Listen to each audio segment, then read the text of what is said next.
Hello everyone. आज की video है इससे रिलेटेड कि आपकी लाइफ में कोई इंसान है, कोई आपका पार्टनर है, कोई आपका फ्रेंड है, बॉयफ्रेंड है, गर्लफ्रेंड है, कोई भी है जो आपके दिमाग में इस टाइम आ रहा है। वो आपके बारे में क्या सोच रहा है और आपकी क्या एनर्जी है उनके लिए और क्या गाइडेंस रहेगी। और मैं ये भी बताऊंगी कि आपके रिलेशनशिप का आउटकम क्या है, विद इन 6 मंथ्स क्या होने वाला है। आप ये 3 डेक्स हैं, 1, 2 एंड 3। आपको जो भी समझ में आ रहा है, आप कलर से अपने आप को कोरिलेट कर पा रहे हैं, इस डेक के से कर पा रहे हैं, तो आप चूज़ कीजिए 1, 2 या 3। तो मैं आपको बताऊंगी कि आने वाला टाइम आप लोग के रिलेशनशिप के लिए कैसा रहेगा। Okay, so now first deck.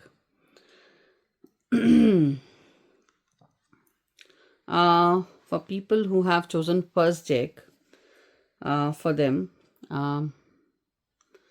okay.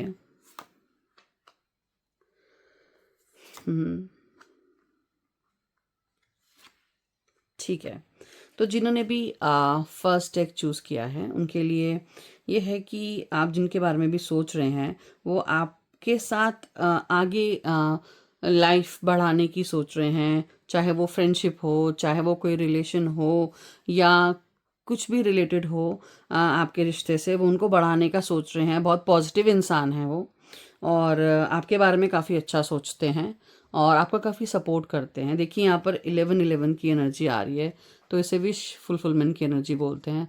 तो इसलिए इससे लग रहा है कि वो आपके बारे में काफ़ी सोच रहे हैं और आपसे काफ़ी पॉजिटिवली कनेक्टेड हैं। तो yes, it's a yes for you. If you are thinking about taking the relationship to another level, it's a yes. Your partner is having a positive energy, so it's good for you.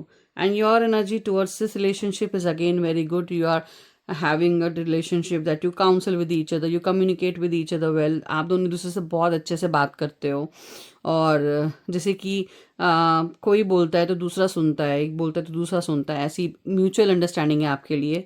और ये जो एक card होता है specially tarot deck में, मुझे नहीं पता आपको पता है कि नहीं, बट ये मैरिज कार्ड भी होता है। तो जो भी अपनी इस रिलेशनशिप को, करंट रिलेशनशिप को आगे ले जाने का सोचे तो आपकी तरफ से भी येस है।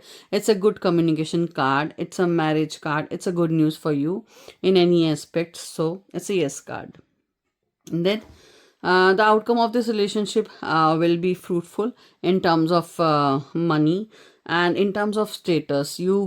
आप दोनों का रिलेशनशिप ऐसा है कि जब आप आगे जाके अपनी लाइफ में कुछ करेंगे या अभी भी जो आपका करंट स्टेटस है, विद इन 6 मंथ्स ऐसा हो जाएगा कि आप लोग मनी मैटर्स के अंदर थोड़ा सा स्टेबलाइज हो जाएंगे। अपने आप को कोशिश करेंगे कि अपने रिलेशनशिप के साथ साथ आप अपने मनी मैटर्स को भी स्टेबलाइज करें। तो you look forward towards your financial matters before beginning this journey. So I hope कि आपके लिए ये अच्छा हो। और आपके लिए गाइडेंस क्या है मेन, कि फॉरगिवनेस। आपके लिए ये गाइडेंस है कि अगर पास्ट में आपके साथ कुछ हुआ है या करंटली आपके साथ कुछ हुआ है, आपकी फैमिली में किसी और के साथ कुछ हुआ है, तो आप प्लीज़ उन्हें माफ़ कीजिए। आप ट्रस्ट कीजिए गॉड पे। देखिए आपके साथ यूनिवर्स का बिल्कुल सपोर्ट है। तो आप फॉरगिव की एनर्जी में अगर आएंगे तो आपकी लाइफ ऐसी हो जाएगी जैसे ये कार्ड्स हैं। आप सेलिब्रेट भी करेंगे, म्यूचुअली अंडरस्टैंड भी करेंगे एक दूसरे को और समझ भी पाएंगे। सो आई होप आपने ये इस डेक से रेजोनेट किया हो। So thank you. और अब मैं जिन्होंने सेकेंड डेक चूज़ किया था उनके लिए मैं रीडिंग करूँगी। आई होप उनको भी समझ में आएगा। So yes, for people who have chosen a second deck, so this is guidance.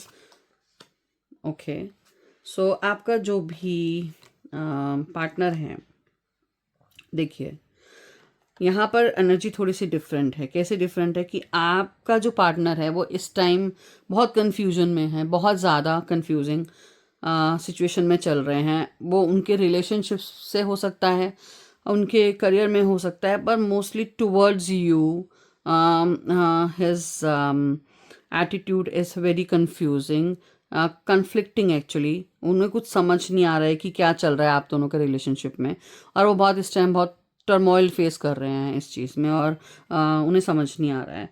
या दूसरी तरफ आपका जो एनर्जी है वो देखिए वो कितना अच्छा है, आप उनके साथ कितना अच्छा फ़ील करते हैं, आप उनके साथ बहुत पॉज़िटिव फ़ील करते हैं और आप चाहते हैं कि वो रिश्ता आगे बढ़े आपका। वो आप बिल्कुल उस रिश्ते को आगे बढ़ाना चाहते हैं।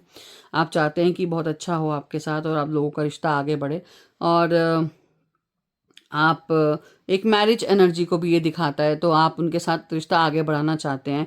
जो लोग अपने बॉयफ्रेंड्स के लिए या गर्लफ्रेंड्स के लिए सोच रहे हैं, अपने पार्टनर्स के लिए सोच रहे हैं, तो उनके लिए तो ये है कि वो मैरिज के बारे में सोच रहे हैं। जो अपने फ्रेंड्स को लेकर सोच रहे हैं, तो आपका रिलेशनशिप टुवर्ड्स योर फ्रेंड वो बहुत अच्छा है और आप बहुत अच्छा सोचते हैं उनके बारे में। आपका रिलेशनशिप बहुत स्ट्रांग है और आप एक लॉयल फ्रेंड की तरह रहते हैं उनके साथ। आप उनको हमेशा पॉजिटिविटी देते हैं, तो आपके लिए रिलेशनशिप बहुत अच्छा है। पर वो थोड़े से कंफ्यूज लग रहे हैं।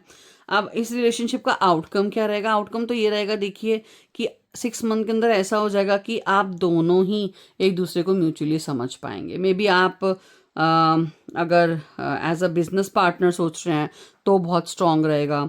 एज अ मैरिज पार्टनर सोच रहे हैं, आपका आउटकम बहुत अच्छा रहेगा। एज अ फ्रेंडशिप सोच रहे हैं तो आप एक फैमिली एनर्जी में आएंगे, एक दूसरे को और समझेंगे और ऐसा हो जाएगा कि आप जेलअप ज़्यादा करेंगे अपने अपने आपस में एक दूसरे के साथ, रादर देन जो कन्फ्यूजन की एनर्जी चल रही थी उसको हटा के मे बी आपकी पॉजिटिविटी जो है उनकी तरफ ट्रांसफ़र हो जाएगी और वो भी आपको अपनी तरह से ही लेने चालू कर देंगे, वो भी आपको अपने तरीके से सोचना चालू कर देंगे।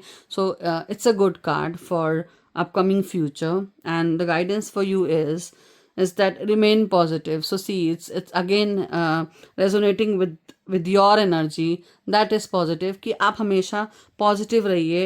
एंड वो जो सामने वाला है शायद वो कंफ्यूजन में है आपकी एनर्जी को लेकर या किस चीज़ को लेकर, बट उनके लिए क्या होगा कि वो उस पॉजिटिव एनर्जी में आ जाएंगे। तो यस, आपको हमेशा पॉजिटिव रहना चाहिए, तो आगे जाके आपका रिलेशनशिप बहुत अच्छा हो जाएगा। Now for the people who have chosen deck 3, उनके लिए क्या गाइडेंस रहेगी? सो यस, और क्या है आपके रिलेशनशिप के साथ में? तो ओके, ओके, सो ये जो एनर्जी है आपके रिलेशनशिप की, थोड़ी सी कह सकते हैं कि आई कैन से कि थोड़ा सा कंफ्यूजन चल रहा है, इमोशनल बहुत ज़्यादा। इस कार्ड से मुझे एनर्जी आ रही है कि आप लोग बहुत इमोशनल हैं एक दूसरे को लेकर। जो आपका जिन पार्टनर के बारे में आप सोच रहे हैं वो इस टाइम पे क्या है कि आ, वो इस टाइम बहुत बुरे फेज से गुजर रहे थे। आप अपने रिलेशनशिप के साथ बहुत बुरे फेज से गुजर रहे थे, पर शायद उन्होंने आपको सेकंड चांस दिया है। वो आप पे अभी भी ट्रस्ट करना चाहते हैं। शायद आपका रिश्ता पहले टूटा हुआ है या उनका रिश्ता पहले कहीं टूटा हुआ है, तो वो आपके साथ उस रिलेशनशिप को दूसरा चांस दे रहे हैं, आइदर इन फ्रेंडशिप और इन पार्टनरशिप। तो वो एक पॉजिटिव मोड की तरफ जा रहे हैं, नेगेटिव मोड की तरफ से पॉजिटिव मोड की तरफ जा रहे हैं। देखिए यहाँ पर क्या है कि यहाँ पर एक जजमेंट का टाइम है और जजमेंट जो है वो उन्हीं के फेवर में है और शायद वो आपके फेवर में भी आएगा, क्योंकि वो आपको मौका देना चाह रहे हैं। तो yes, this relationship for the person you are thinking about is going towards good direction, I mean a positive direction. जबकि आपकी जो एनर्जी है वो बहुत पॉजिटिव एनर्जी है, बहुत बैलेंस्ड एनर्जी है। आप बहुत इंट्यूटिव हैं। आप अपनी रिलेशनशिप में बहुत सोच समझ के बात करते हैं, बहुत सोच समझ के बोलते हैं और आप बहुत इंट्यूशन से चलते हैं हर चीज़ को लेकर। आपको समझ में आता है कि जैसे कि उनकी एनर्जी सैड है तो आप उनको काउंसिल करते हैं, उनकी एनर्जी हैप्पी है तो आप उनके साथ एंजॉय करते हैं। आपकी एनर्जी जो है उनके लिए बहुत बैलेंस्ड है, बट आप थोड़े से उनके साथ सिक्रेटिव हो, थोड़ा सा उनसे सीक्रेट रखते हो, बिकॉज आपकी इंट्यूटिव एनर्जी बहुत ज़्यादा है। तो आपको ऐसा लगता है कि नहीं, ये बात आपको नहीं बतानी चाहिए उनके साथ, ये बात नहीं करनी चाहिए आपको, बट ऐसा नहीं है। आप अच्छे हो, आप इस रिलेशनशिप में उनको बहुत लॉयल्टी से हैंडल करते हो, बहुत ऑनेस्टी से हैंडल करते हो। सो ये रिलेशनशिप अच्छा है, पॉजिटिव है। और आउटकम लेकिन इसका ऐसा रहेगा कि आप थोड़ा बहुत क्या है, आपके रिलेशनशिप में क्या हो जाएगा कि थोड़े से ईगो क्लैशेस आएंगे। थोड़ा सा ऐसा हो सकता है कि आपको लगे कि आपके बीच में थोड़ा सा ईगो क्लैशेस आ रहे हैं, आप एक दूसरे को समझ नहीं पा रहे हो और ऐसा हो रहा है कि तुम गलत हो या कौन सही है। ऐसी वाली डिस्कशंस बहुत हो सकती हैं, पर आप कोशिश कीजिएगा कि उनसे बचना, कि वो डिस्कशंस ना हो। बिकॉज अल्टीमेटली वो डिस्कशंस जो हैं आपके रिलेशनशिप को ऐसी जगह लेके जाएंगे जो अनस्टेबल एनर्जी की तरफ है। हालांकि स्टिल स्टेबल रहेगा, बट ऐसा ना हो कि आप अपने मन के अंदर वो चीज़ें रखना चालू हो जाए, आपको ऐसा लगने लग जाए कि नहीं वो मुझे डोमिनेट कर रहा है तो मैं भी क्यों ना करूं, और वो जो गलत कर रहा है मैं उसे बताऊं क्यों ना। पर आप प्लीज़ ऐसा मत कीजिएगा। आप ऑनेस्टी से बात कीजिएगा, आप उनसे प्यार से बात कीजिएगा, क्लियर कम्युनिकेशन रखिएगा, तो आपका रिलेशनशिप बैलेंस हो जाएगा। और आपके लिए क्या गाइडेंस है इस रिलेशनशिप को लेकर कि हेल्पफुल पीपल, दैट मीन्स कि अगर कभी ऐसी सिचुएशन, देखिए अब आप देखिए कार्ड से कैसे रेजोनेट करता है कि आपके लिए जो आउटकम है वो आया है जस्टिस का, यानी कि देखिए जजमेंट और जस्टिस दोनों ही आपके लिए निकले। यानी कि कोई एक पर्सन ऐसा है आपका फ्रेंड या कोई जिसके बारे में आप सोच रहे हैं, वो आपको सेकंड चांस दे रहा है, बट वो आपको इतना इजीली सेकंड चांस नहीं दे रहा है। वो कहना चाह रहा है कि आप जहाँ गलत हो गए वो आपको गलत बोलेगा, जहाँ आप सही हो गए वो आपको सही बोलेगा। बट आपको कैसा करना है, आपको हेल्पफुल पीपल की तरफ जाना है। आपको वो जो एनर्जी है वो हेल्प की तरफ ज़्यादा रखनी है, वो काउंसिल की तरफ ज़्यादा रखनी है। जैसे आप हो खुद, आप उनकी हेल्प करो किसी चीज़ से निकलने के लिए। शायद वो कुछ चीज़ फेस कर रहे हो अपनी लाइफ में, कोई इमोशनल टर्मोइल हो, कोई फाइनेंशियल टर्मोइल हो, कोई फैमिली कॉन्फ्लिक्ट्स हो, नेवर न्यू अबाउट, तो आप उनसे बात कीजिए। और अगर आप दोनों के रिलेशनशिप में ईगो क्लैशेस आ रहे हैं तो किसी थर्ड पर्सन को इन्वॉल्व कीजिए आप दोनों के बीच में बात करने के लिए। हो सकता है कि ऐसा हो जाए कि आप बिल्कुल बात करना बंद कर दो, पर ऐसा मत कीजिएगा। आप प्लीज़ किसी से काउंसिल कीजिएगा। Your relationship will move towards a better future, और आपका रिलेशनशिप काफ़ी अच्छा रहेगा। आपको लेकिन इसमें एफर्ट डालनी पड़ेगी बहुत ज़्यादा, और एक थर्ड पर्सन को इन्वॉल्व करना पड़ेगा। सो आई होप ये रीडिंग आप सबसे रेजोनेट की हो। और अगर आपको कुछ भी गाइडेंस चाहिए, please you can message me, you can DM me. Thank you so much. Thank you.